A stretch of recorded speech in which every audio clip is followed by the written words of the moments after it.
Hello everyone. In today's lecture, we are going to learn about how to draw flowchart. So what is flowchart? It is a pictorial representation of an algorithm. In the previous video, I have shown how to write an algorithm given any problem.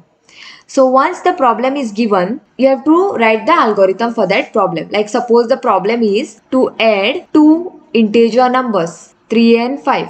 I have shown in the previous video how to write the algorithm for this problem. So in this video, we'll learn how to draw the flowchart for this problem after writing the algorithm. So programmer use it as a program planning tool for visually organizing sequence of steps necessary to solve problem using computer.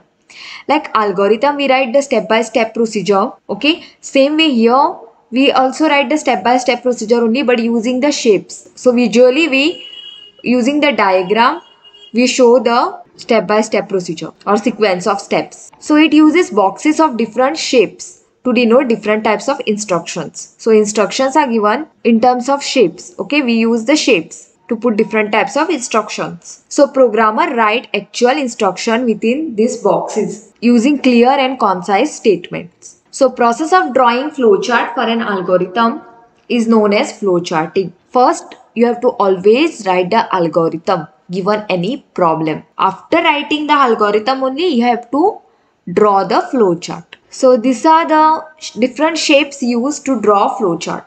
So if you want to do any computational steps, like suppose the problem given is to add two integer numbers 3 and 5. So what computational step we are going to do for these 3 and 5 numbers? I'm going to add this number 3 and 5, right? So this is a computational step. Computation means calculation. Okay, if you want to do any calculations, you have to use this rectangle. Okay, in the rectangle only you have to put the computational steps. Then if you want to print anything, okay, or you want to read anything, if you want to read the data or you want to print the data, like print the data means you want to show your answer, right? What you have got the answer. After doing 3 plus 5, you will get 8. So 8 you have to show that you have got 8 as an answer. So for printing your answer on the screen, you have to use the print statement. And you have to first take the user input using scanf, that is reading the data. For that also you have to use this rhombus type of shape. Okay. This shape is used for printing and reading the data. So that is for input and output statement. You have to use this rhombus shape. Then decision box is used for conditional statements. Okay, so this is the diamond shape is used for decision box. Suppose you are using if condition. If this is true, if true, then execute this, else execute that. Okay, so if you are using if else, then you have to use this diamond boxes. Okay, so that is called as decision box. That will make the decision for you. True, then execute this. False, then execute that.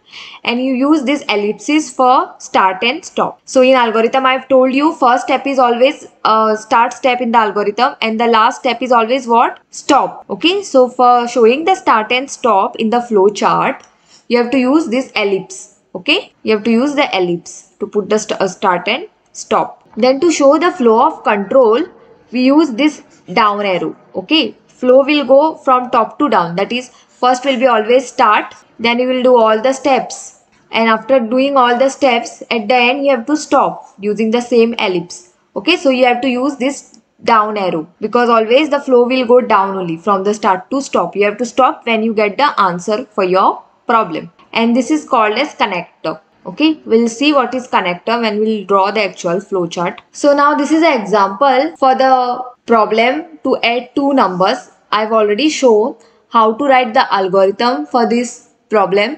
First you have to write the algorithm for this problem, that is to add two numbers. Once you write the algorithm, step-by-step procedure, you have to draw the flowchart like this.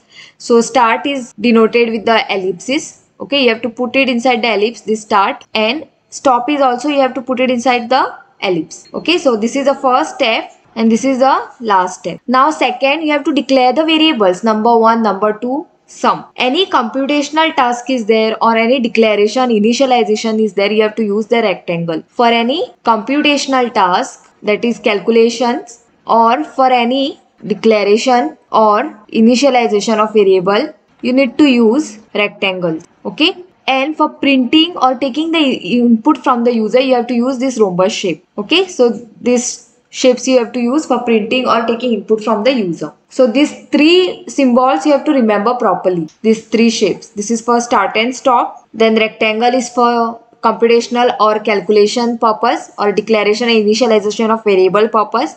And for printing you have to use rhombus. Okay. For printing and for reading the data, you have to use this rhombus shape. So first over here, what we did, algorithm is started. We came to know from the start word which is put up inside this ellipsis.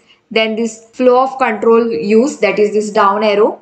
Then in the rectangle, declare the variables num1, num2 and sum. Because we want to add two numbers, so we have to take two variables, num1 and num2. So inside this variable, your actual data will be stored. Your actual number 1 value and number 2 value will be stored. And sum is for storing the answer.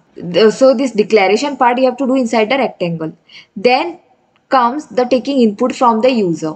If you are using the scanf for taking the input from the user, then you have to use this rhombus shape. Okay, take input from user for num1 and num2. So user will give the input, two values he will give using the keyboard. One value will be stored in number 1 variable and other value will be stored in number 2 variable. Then after reading the values, those values will be added. Num1 and num2 will be added and answer will be stored inside this variable sum. After storing the answer inside the sum, we have to print the sum so that user can see the answer.